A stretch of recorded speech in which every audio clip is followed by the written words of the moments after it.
다 같이 찬송가 85장 부르시면서 새벽 기도회를 시작하도록 하겠습니다.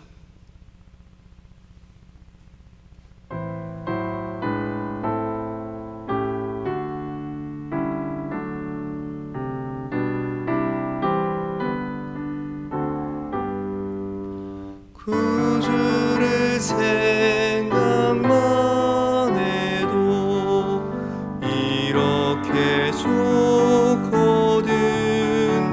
주 얼굴 외울 때야 얼마나 좋으랴.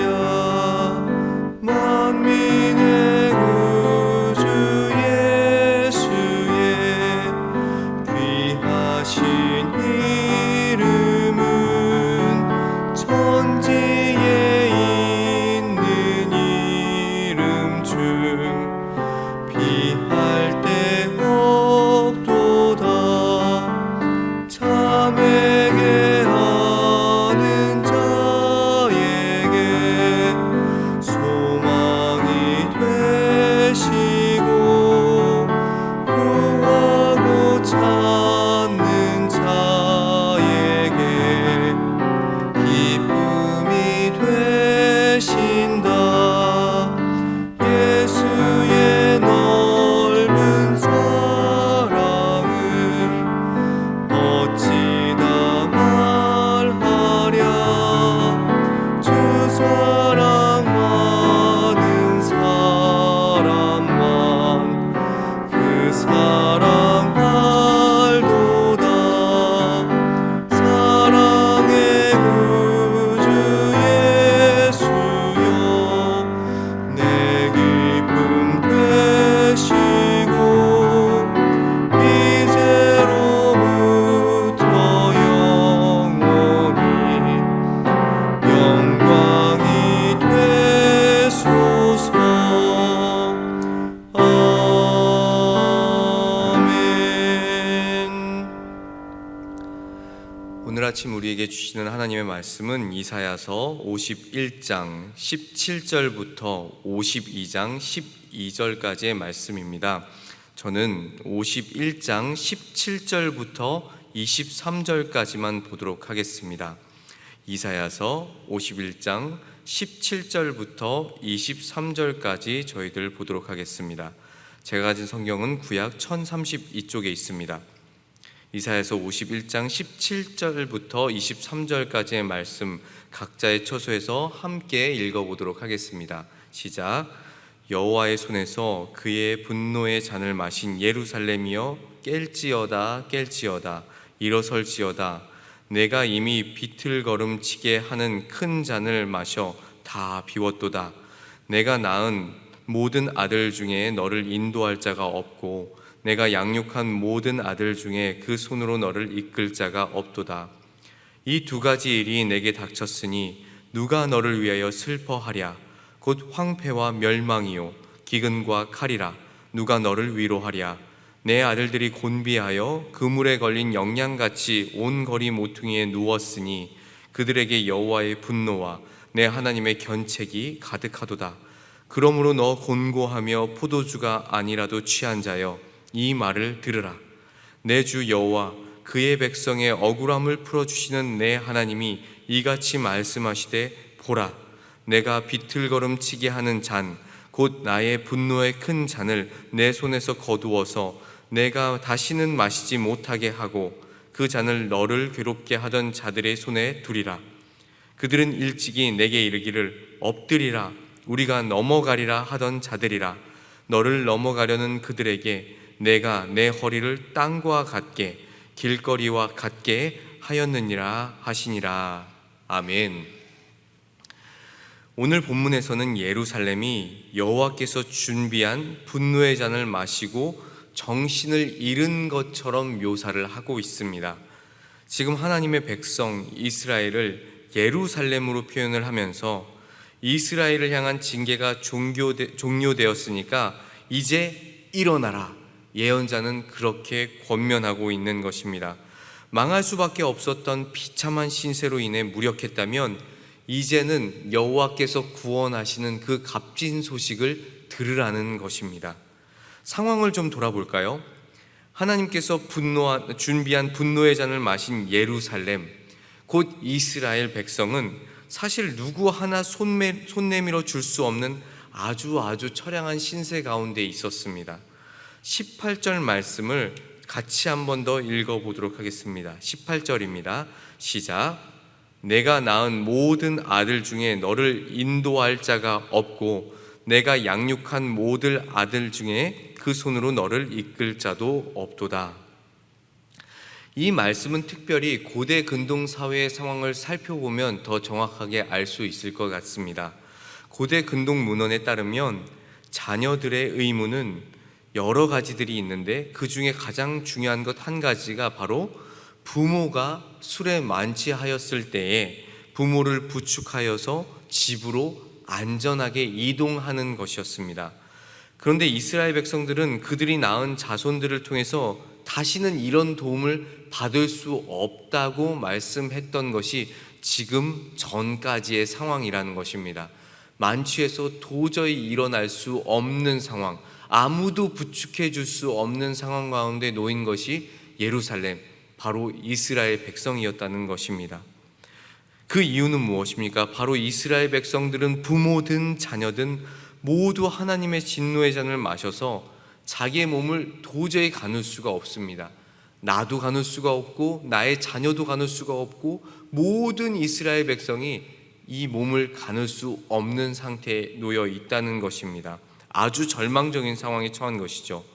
이렇게 아무것도 기대할 수 없다는 것을 바꿔서 말하자면 이스라엘의 구원은 오직 외부로부터만 받을 수 있다는 것을 이야기를 하는 것입니다. 이렇게 처량한 상황 가운데 이어지는 19절의 말씀을 보면 그 상황은 더욱더 황량함을 저희들이 확인할 수가 있습니다.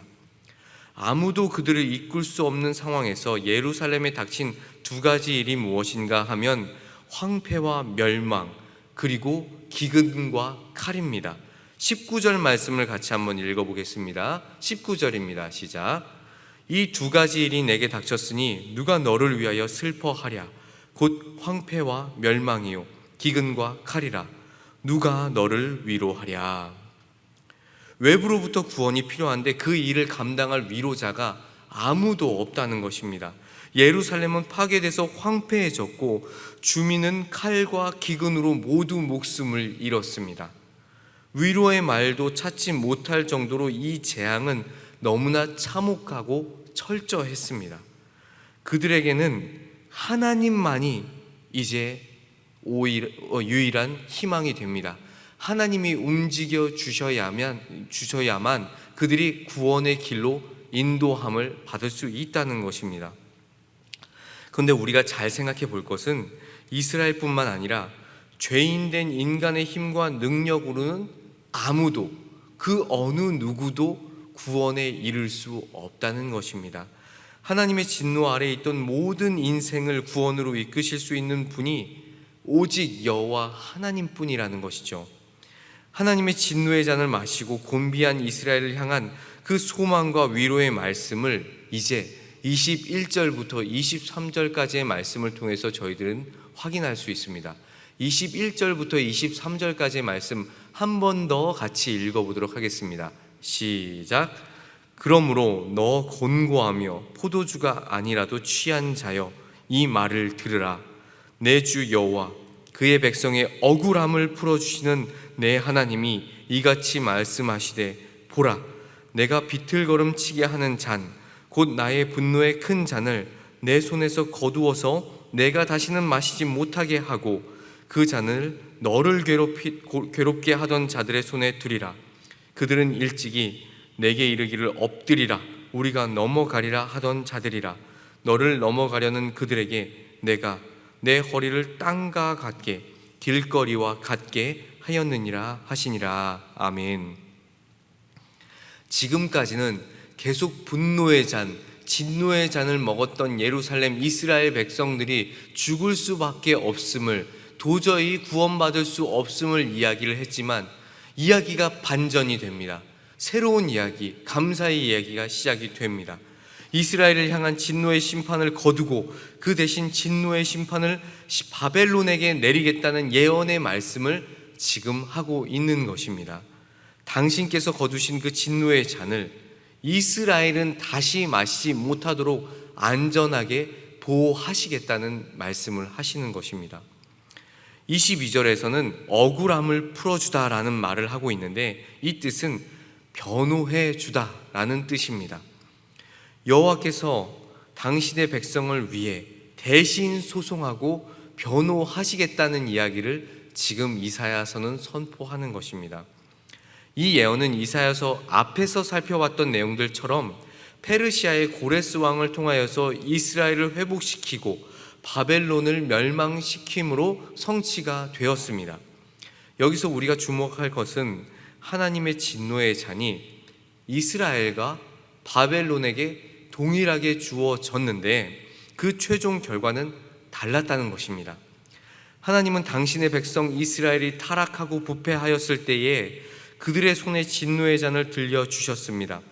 그리하여서 그들은 그 진노의 잔을 다 마시고 곤고하고 아주 힘든 상황에 놓이게 되었습니다. 하지만 그들은 그 진노의 잔을 다 마시고 곤고하게 되었을지언정 그로 인하여서 그들은 망하지 않았다는 것입니다. 그들은 비록 그 진노의 잔으로 말미암아 너무나 힘들고 극심한 고통 중에 놓였을지는 모르겠지만 그로 인하여서 망한 것이 아니라 정결하게 되고 다시 회복되는 은혜를 입을 수 있었습니다. 그러나 바벨론은 어떻습니까? 하나님께서 이스라엘의 손에 들려주셨던 그 진노의 잔을 그들에게 옮겨주셨을 때에 그들은 견디지 못하고 결국 망하게 멸망하게 되었습니다. 천하고 낮은 자리로 떨어졌던 예루살렘의 구원과 그 대적들의 멸망이 아주 명확하게 대조되는 것입니다.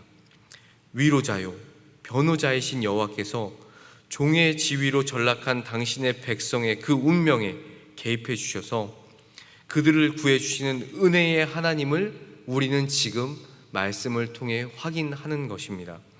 이것이 바로 하나님의 백성이 누릴 수 있는 은혜요 은총이라는 것입니다. 이제 말씀을 맺겠습니다. 17절에서는 이렇게 말씀했습니다. 예루살렘이여 깰지어다 깰지어다 일어설지어다.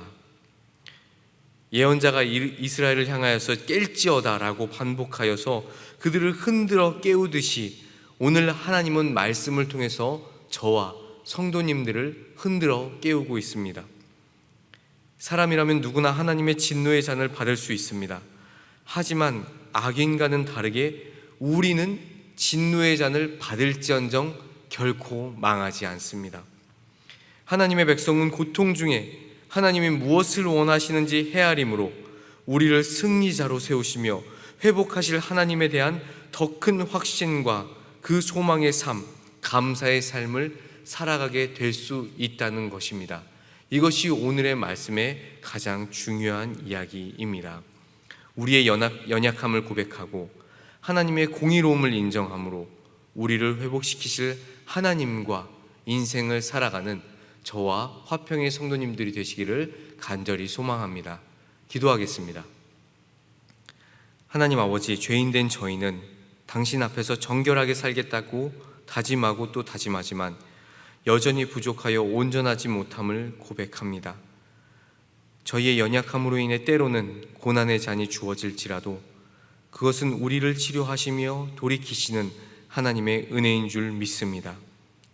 고난과 낙심이 찾아올 때마다 그것으로 좌절하지 않고 주님을 더욱 의지함으로 당신께서 주시는 그 은혜의 기쁨을 맛볼 수 있도록 인도하여 주시옵소서. 오늘도 질병과 다른 여러 문제로 어려움 중에 있는 화평의 성도님들을 함께하여 주시고 기억하여 주시며 그들을 위로하시고 회복시켜 주시옵소서. 모든 것 주님께 맡겨오며 예수 그리스도의 이름으로 간절히 기도드립니다. 아멘. 주기도문으로 오늘 새벽 기도회를 마치도록 하겠습니다. 하늘에 계신 우리 아버지여, 이름이 거룩히 여김을 받으시오며 나라가 임하시오며 뜻이 하늘에서 이루어진 것 같이 땅에서도 이루어지다.